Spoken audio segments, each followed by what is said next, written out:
Unfortunately, Take-Two has been doing a sloppy job for the NBA 2K series on PC for years now, and every year gets backslash from players, especially at a time when new gen versions were coming out of consoles. It could be annoying that old gen and current gen games keep popping up among old gen and PC games. Thankfully, things have changed with the release of NBA 2K23.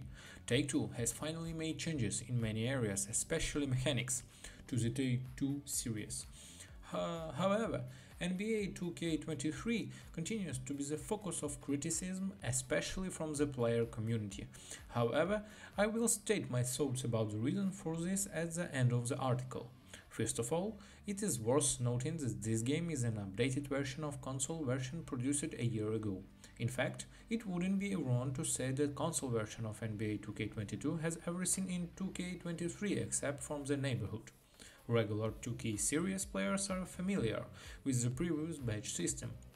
If the character you created in the game is a finisher, you will have more finisher icons. This way you will have a lot of high-level icons. Plus, you wouldn't have to sacrifice many other abilities.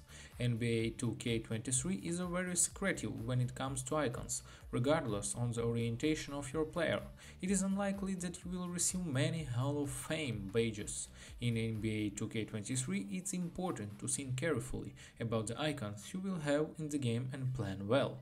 With the removal of the pie chart system, you can create unique characters. You can also create any character you want as long as it fits within the logic. Although a great deal of freedom has been granted, there are certain restrictions. For example, when you create a shooting character, you give your shooting characteristics. At this point, the game is telling you that if your shooting ability is that good, your close shot skill can be low. If you want to improve your throws after a point has been played, you need to improve your close shot skill. This is true for almost every function. I am pleased with the situation, and this situation seems quite reasonable and acceptable from the logical point of view. Compared to the previous game in the series, icon levels can now change depending on your position. For example, if you are a finisher character, but you have a playmaker character unlocked, you can level up icons like go up to a certain level.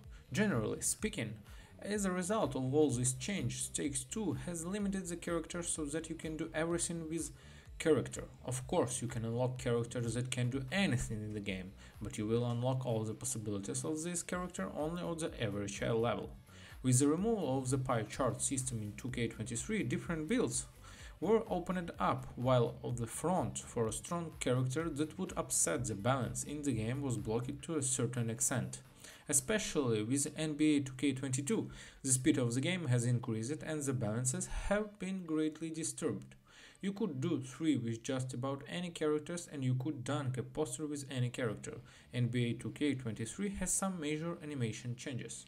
NBA 2K23 is played much more slowly than the previous game in the series. In addition, players have very limited stamina. In addition, with the advent of a new system called Adrenaline, it is impossible to continuously perform cross movements. As much as 2K22 is an arcade game, 2K23 is also close to a simulation. Unfortunately, this year we are back on board in 2K23. The ship has undergone many visual and functional changes while anchored in the skies over Athens. However, the lack of the street theme is frustrating for PC players. I hope next year we will get rid of ship concept. Unfortunately, there is no progress on the cheats. As soon as the game is open from the very first day, you can stumble upon cheats. Cheats like after green, cheat after engine build are still active. Players who are level 40 from the first week reach 99 game points but actually have 60 points, money, cheat and more. This year animations in the game are quite stable and acceptable. Paces are slow and don't go well if you do not pay attention. Stealing the ball from your hand is also much easier than last year. Again, approaching from behind of the defensive side and hitting the block is harder than its previous game. There is also part of the players mentioned at the beginning of the article complain about. Players who regularly played the series know it well. A certain cutting game was played, which we call dribbling. Dribbling with NBA 2K there is no longer possible. Moreover, Shooting is now much more difficult and more difficult. As long as you can green on the shot bar, your hit rate is bound to be low. On the other hand, catching the green in the shooting lane is more difficult than it used to be. For these reasons, there is a serious segment that complains about the game.